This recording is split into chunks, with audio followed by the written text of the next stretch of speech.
अरे हरिया, तुम अभी तक खेत में क्या कर रहे हो? अंधेरा होने वाला है, घर चले जाओ, वरना तुम्हें पता है ना।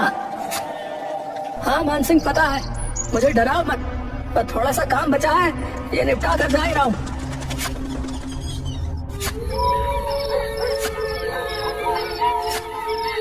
जी, इतनी रात हो गई है और आप अभी तक यहीं हैं?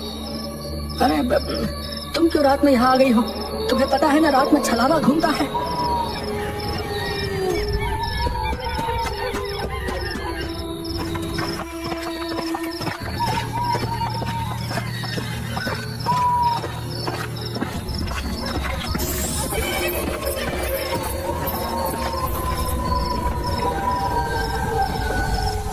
क्या हो गया?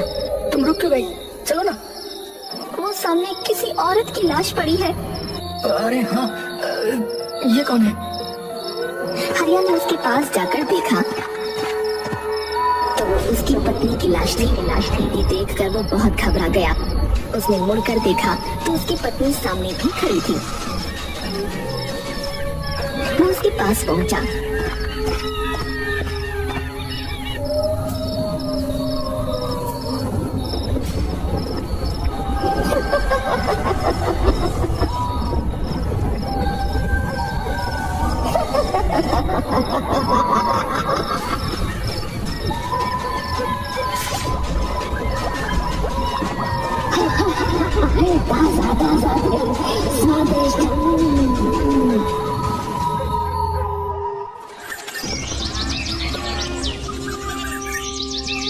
जब हरिया के छोटे भाई रमेश के पास पहुंची तो वो अगले ही दिन गांव आ गया।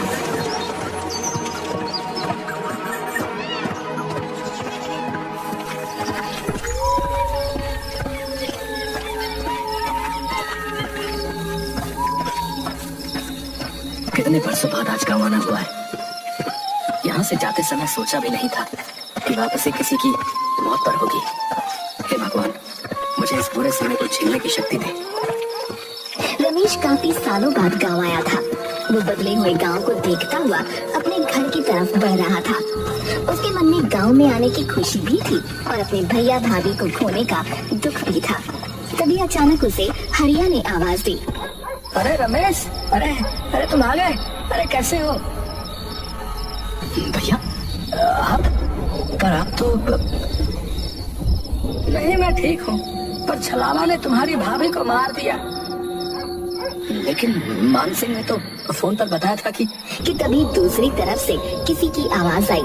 उसने उस तरफ देखा तो वहाँ मानसिंह खड़ा था। उसने फिर से मुड़कर हरिया की तरफ देखा तो वो गायब हो चुका था। तुम इतनी रात में क्यों आए हो? तुम्हें पता है ना इस गांव में छलावा का प्रकोप है।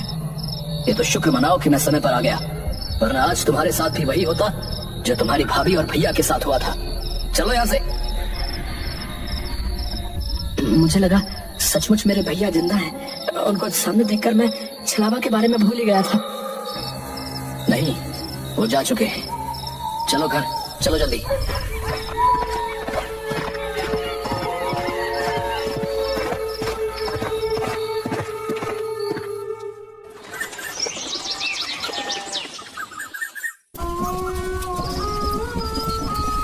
भैया, मैं आपकी चिता की अग्नि को साक्षी मानकर ये कसम खाता हूँ कि मैं उस छलावा से आपका बदला जरूर लूंगा।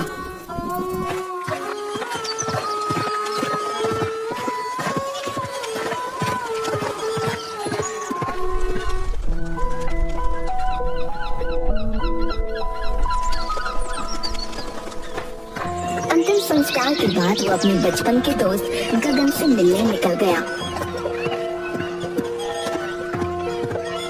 पर जब वो उसके घर पहुंचा तो वहाँ ताला लगा हुआ था।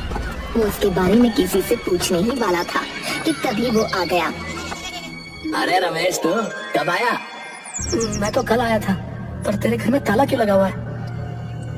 अरे मैं कुछ काम से पड़ोस के गांव गया हुआ था, बस अभी आया हूँ। तभी अचानक शोर मचने लगा। पता चला गांव से बाहर जाने वाले रास्ते पर एक लाश मिली है।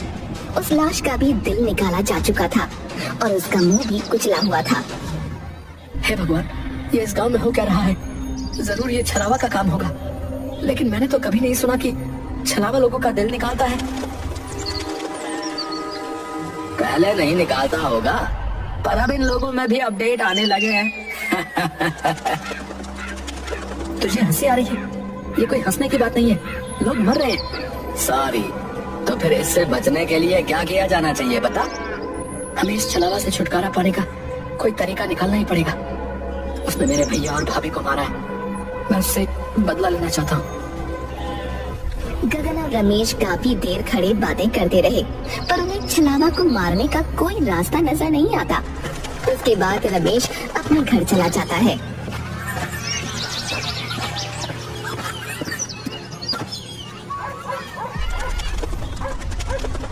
मैं छलावा से बदला तो लेकर रहूंगा, कुछ भी हो जाए।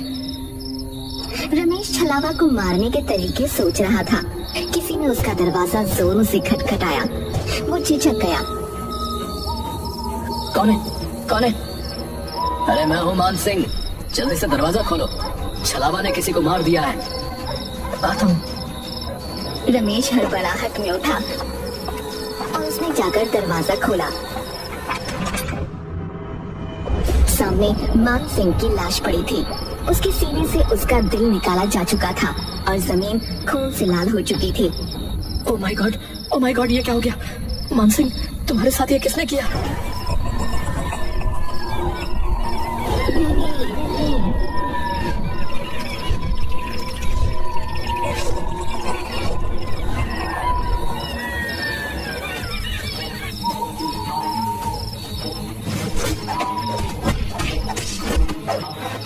मैं तुझे छोड़ूंगा नहीं। पहले तूने मेरे भैया भाभी को मारा और अब मान सिंह को। उसका वो हमला बिल्कुल बेकार साबित हुआ, क्योंकि छलावा ने उसके दोनों हाथ पकड़कर नीचे कर दिए। रमेश को ऐसा लग रहा था मानो उसके अंदर बिल्कुल ताकत ही नहीं है। तभी छलावा मुस्कुराया और उसने अपना एक हाथ रमेश के सीने के अंदर डाल दिया। ये होते ही अचानक रमेश की आंख खुली और उसने देखा कि वो अपने बेड पर है। हे भगवान, ये सपना था? नहीं, मुझे यकीन नहीं हो रहा है। मुझे मान सिंह से मिलना पड़ेगा।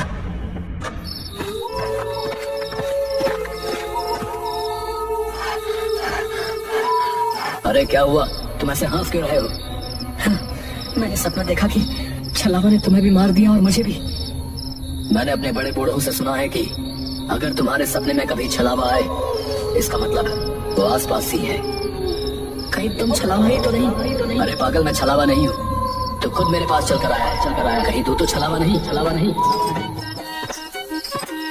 क्या बात है, तुम लोग क्यों इतनी रात गए लड़ रहे हो? तो क्यों इतनी रात में टहल रहा है? तुझे नहीं पता रात में छलावा आता है? अरे मैं तो पीकर चुन रहता हूँ, छलावा मेरा कुछ नहीं कर सकता है। अरे तुम उसे छोड़ो, वो तो पिया हुआ है। ये बताओ कि छलावा कहाँ होगा?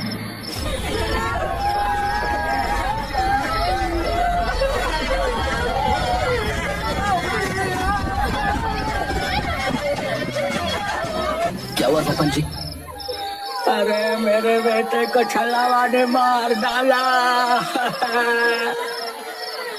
हे भगवान, छलावा ने सरपंच जी के बेटे को मार डाला। सरपंच जी, अब तो आपको कुछ करना ही पड़ेगा। सरपंच जी के बेटे की मौत ने पूरे गांव को हिलाकर रख दिया था। रमेश, मान सिंह और गांव के कई लोग एक जगह इकट्ठा हुए और छलावा से छुटकारा पाने का प्लान बनाने लगे। इस छलावा को रोकना ही होगा, हमें कुछ करना पड़ेगा। लेकिन कैसे? वो तो रात में आता है और हमें अंधेरे में दिखाई भी नहीं देता। इस छलावा से छुटकारा पाने का एक ही तरीका है। अगर हम उसे दिन में पकड़ लें तो उसे मार सकते हैं, क्योंकि दिन में वो बहुत कमजोर होता है। पर वो दिन में भला कैसे मिलेगा? तो बस ये तरीका है कि हमें उसे रात में ही किसी तरह फंसाना होगा और फिर सुबह होते ही उसे मारना होगा। हमें ऐसा जाल बिछाना होगा जिससे वो निकल ना सके। गांव के लोगों ने मिलकर एक योजना बनाई। उन्होंने एक बड़ा जाल तैयार किया और तय किया कि वो छलावा को रात में ही फंसाकर सुबह मार डालेंगे। अरे गगन, तुझे पता है हम लोग छलावा को पकड़ने वाले हैं।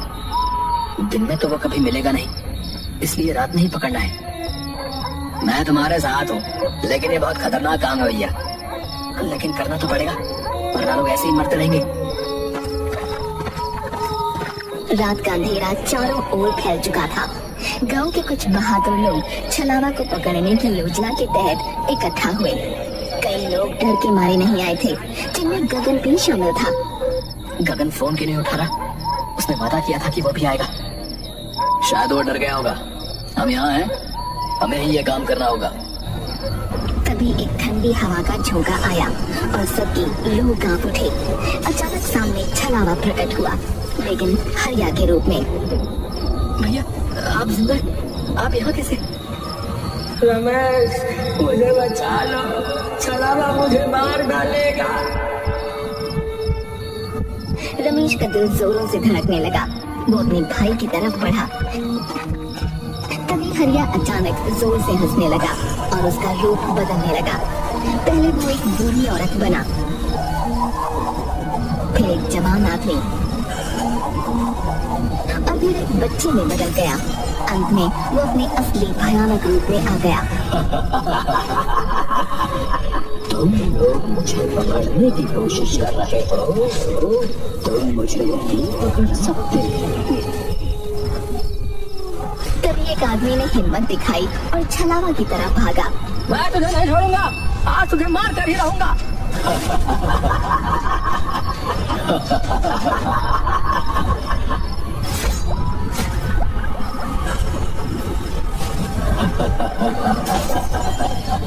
ये लो तासा तासा दिल खाओ। वहाँ मौजूद सभी लोग सन्न रह गए, जबकि छलावा वहाँ से गायब हो चुका था। ऐसा लग रहा था मानो वो उन लोगों को यही बताने आया था कि तुम लोग मेरा कुछ नहीं बिगाड़ सकते। छलावा को ये कैसे पता चला कि हम उसे पकड़ने वाले? क्या वो अंतर्यामी भी है? नहीं, छलावा अंतर्यामी नहीं होता, कुछ गड़बड़ है। ये सुनकर रमेश सोच में डूब गया कि आखिर छलावा को ये पता कैसे चला।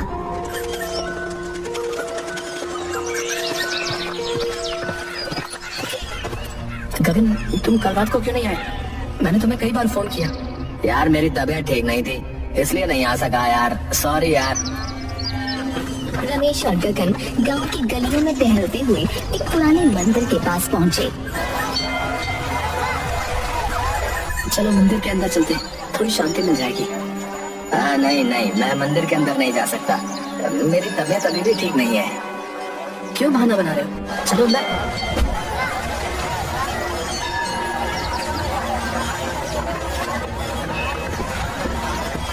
गगन ये गलत बात है, मंदिर में तो जाना चाहिए। हाँ हाँ अंदर चलो, तुम्हें अच्छा लगेगा। नहीं मुझे छोड़ दो, मैं अंदर नहीं जा सकता। गगन पूरी तरह छटपटाने लगा, लेकिन रमेश, मान सिंह और सरपंच ने मिलकर उसे पकड़ा और मंदिर के अंदर खींच लिया। मंदिर के द्वार के अंदर जाते ही गगन जोर जोर से चीखने लगा। मुझे पता चल चुका है कि तुम्हें छलावा, जिस लड़के का छलावा ने मुंह कुचल दिया था, उसकी पोस्टमार्टम रिपोर्ट आज सुबह आ गई और पता चला कि वो तो गगन था। गगन यानी जो गगन मुझसे मिलता है वो छलावा है, जो दिन में गांव की खबरें लेने आता है और रात में शिकार करता है। भयानक बदलाव आ गया, उसकी आंखें लाल हो गईं और उसका चेहरा जैसे फटने को हो गया। वो खुद को छुड़ाने की कोशिश में बुरी तरह से चीख रहा था। मुझे छोड़ दो। तूने मेरे भैया भाभी दोस्त सबको मार डाला। आज मेरा बदला पूरा होगा। रमेश और बाकी लोगों ने उसे मंदिर के पवित्र स्थान की तरफ खींचा और उस पर गंगा जल डाला। छलावा की चीखें और भी तेज हो गईं और उसके शरीर से धुआं निकलने लगा। मंदिर के पवित्र वातावरण में वो धीरे धीरे राख में बदलने लगा। ये हमारे गांव की शांति के लिए जरूरी था। अब छलावा का आतंक खत्म हो जाएगा। छलावा का शरीर पूरी तरह से जलकर राख हो गया। सबने राहत की सांस ली और गांव में फिर से शांति लौट आई।